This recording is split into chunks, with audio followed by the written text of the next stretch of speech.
মৌলানা আব্দুল হামিদ খান ভাসানী কিন্তু 1971 সালে 9 মার্চের ভাষণে বঙ্গবন্ধুর 7 মার্চের প্রতি সে পক্ষে অবস্থান করেছিল এবং সে সর্বাত্মকভাবে বলেছিল যে মুজিবের সাথে আমি আছি, বঙ্গবন্ধুর সাথে আমি আছি। অতএব বাতিল করার মাধ্যমে এটিকে বুলন্ডিত করা আসলে সম্ভব না। কারণ আজকে দেখুন রিস্কালা, শ্রমিক, চা বিক্রেতা, আমাদের নারী সমাজের মায়েরা, বোনেরা যারা আছে না কেন, প্রত্যেকেই তারা প্রথমেই বলে বঙ্গবন্ধু। শেখ মুজিব শব্দটা খুব কম উচ্চারিত হয়, কারণ ওই 1971 সাল পর্যন্ত তার যে অবিসংবাদিত নেতৃত্ব এবং সে যে সমগ্র জাতিকে একত্রিত করেছে, হ্যামিলিয়ানের বাঁশিয়ালার মতো বাঁশের লাঠিকে সমরাস্ত্রে রূপান্তরিত করেছিল। আমাদের যে মায়েরা রান্না করেছিল সেই মরিচের গুঁড়িও সেদিন সমরাস্ত্রে রূপান্তরিত হয়েছিল। যে কৃষকটা লাঙল দিয়ে ধান চাষ করছিল সেই লাঙল সেদিন অস্ত্রে পরিণত হয়েছিল। যে ছাত্র কলম ধরেছিল সেই কলম অস্ত্রে পরিণত হয়েছিল। যে কবিতা লিখেছিল সেই কবিতা সেদিন অস্ত্রে পরিণত হয়েছিল। সেদিন বিদ্রোহী কবিতা উচ্চারিত হয়েছিল। সেদিন উচ্চারিত হয়েছিল তুমি আসবে বলে হে স্বাধীনতা, আর গতবার ভাসতে হবে রক্ত গঙ্গায়। সেদিন নজরুলের ভাঙার গান উচ্চারিত হয়েছিল। মুকুন্দ দাস বিহারী ভয় কি মরণে রাখিতে সন্তানে মাতঙ্গে মেতেছে আজ সমর রঙ্গে, এমন আরো জাগরণের গান উচ্চারিত হয়েছিল।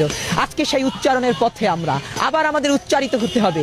একটি কথা মনে রাখতে হবে যে মোগলরা এই দেশে ইসলাম প্রচার করেছে, কখনো ইসলামের ধ্বনি, আজানের ধ্বনি বারবার উচ্চারিত হয়েছে, কিন্তু মন্দিরের শঙ্খের ধ্বনিকে ব্যাঘাত ঘটায়নি। মন্দিরের শঙ্খের ধ্বনি উচ্চারিত হয়েছে, কিন্তু মসজিদের আজানের ধ্বনি কখনো ব্যাঘাত ঘটেনি।